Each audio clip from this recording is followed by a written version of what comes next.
Hello students, welcome back to account classes. I am B D Saini. आज की इस video में हम आपको रैंक कोरिलेशन टॉपिक के ऊपर एक बहुत ही इंपॉर्टेंट क्वेश्चन सॉल्व करके दिखाना चाह रहे हैं। और टॉपिक है इसमें टाइड रैंक। टाइड रैंक का मतलब एक समान डिजिट। जब एक जैसे रैंक दिए जाते हैं तो उसके लिए हम एवरेज का यूज़ करते हैं, एवरेज निकाल करके इक्वल रैंक देते हैं। तो ये मैं क्वेश्चन करते हुए आपको समझाऊंगा।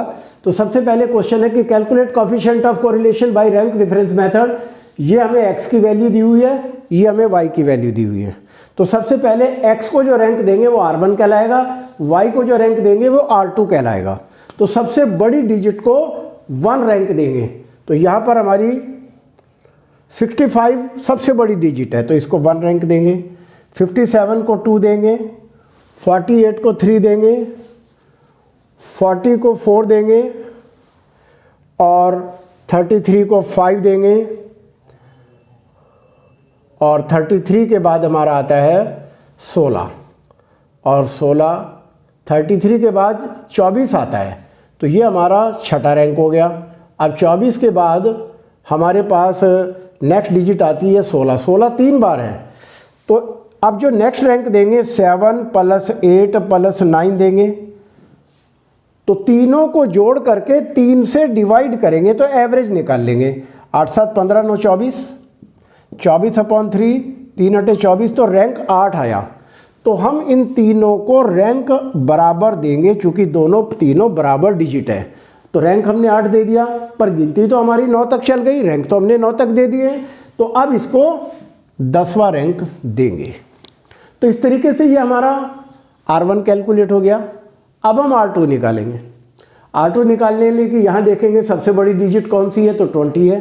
तो 20 को नंबर 1 रैंक देंगे, 19 को 2 देंगे और 20 से भी बड़ी डिजिट हमें दिखाई दे रही है 24 को 1 देंगे, 20 को 2 देंगे, 19 को 3 देंगे और 19 के बाद आता है 15 को 4 देंगे और 15 के बाद अब 13 आता है। तो 13 2 डिजिट है तो रैंक हमारा आएगा नेक्स्ट 5 + 6 और ये 2 डिजिट है। तो 5 और 6 को जोड़ के 2 से डिवाइड करके एवरेज निकाल लेंगे। 11/2 तो 5.5 आ गया। तो इन दोनों को रैंक 5.5 देंगे। पर गिनती हमारी 6 तक चल चुकी है। अब इसके बाद 9 को हम रैंक देंगे और 9 को हम रैंक देंगे 7 के बाद अब फिर 6 2 बार आ गया है तो एक नया रैंक देंगे। 7 के बाद 8 और 9 देंगे। 8 + 9/2, 17/2 तो 8.5 देंगे रैंक। तो यहाँ हम 8.5 और 8.5 रैंक देंगे। पर गिनती तो हम 9 तक चल चुके हैं। अब 4 को हम 10वां रैंक देंगे। तो इस तरीके से हमने R1 और R2 कैलकुलेट कर लिया। अब हम D निकालेंगे। तो देखिए R1 3 है और ये 5.5 है। तो 3 में से 5.5 माइनस नहीं होता तो माइनस के 2.5। 5 में से 5.5 माइनस नहीं होता तो माइनस के 0.5।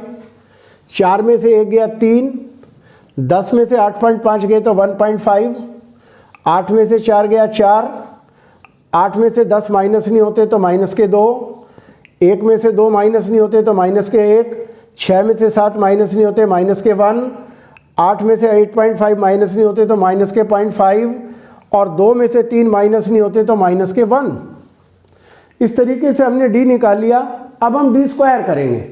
25 25 625 और 2 के बाद दशमलव 5 5 25 0.25, 3 3 9, 15 15 225, 2.25, 4 चौक 16, 2 दूनी 4, 1 1.25 और 1। अब हम इसका टोटल करेंगे और जो टोटल करेंगे वो कहलाएगा sigma D square. Sigma means total sum.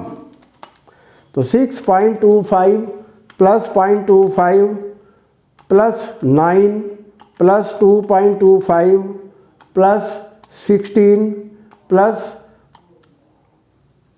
1 + 1 + 4 + 0.25 + 1 और ये हमारा 41 आ गया।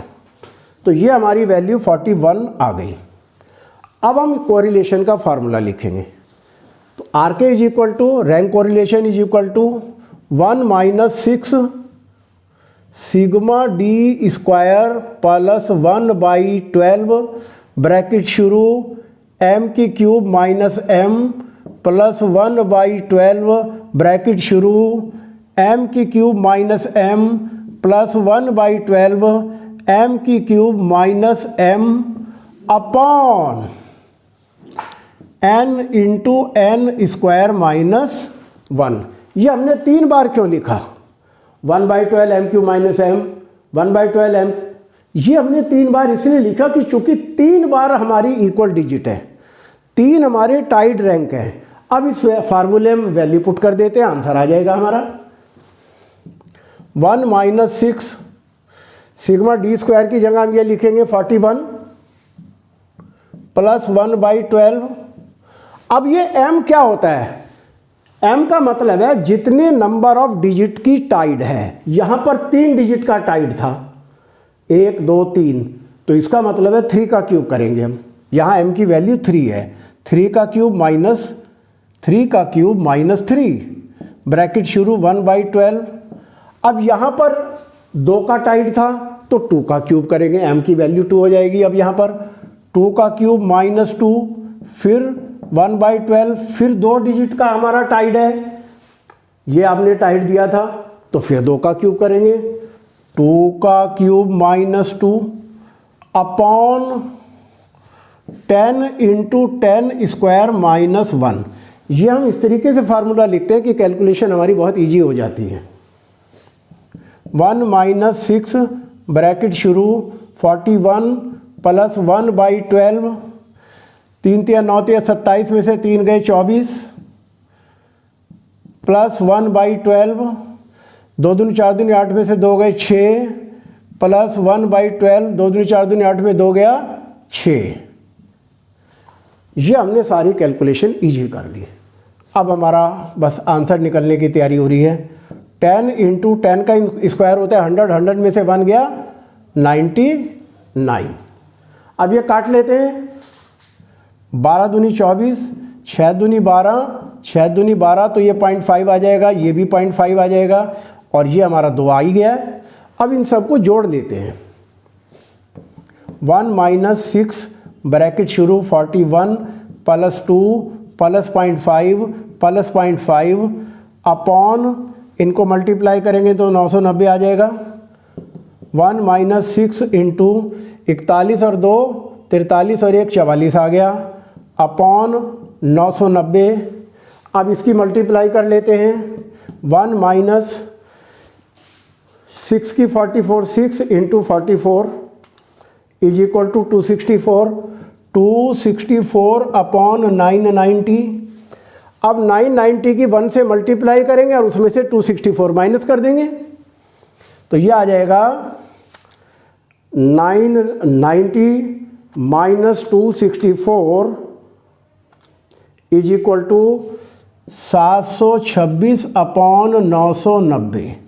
अब 726 को 990 से डिवाइड कर देंगे और हमारा आंसर आ जाएगा 0.733।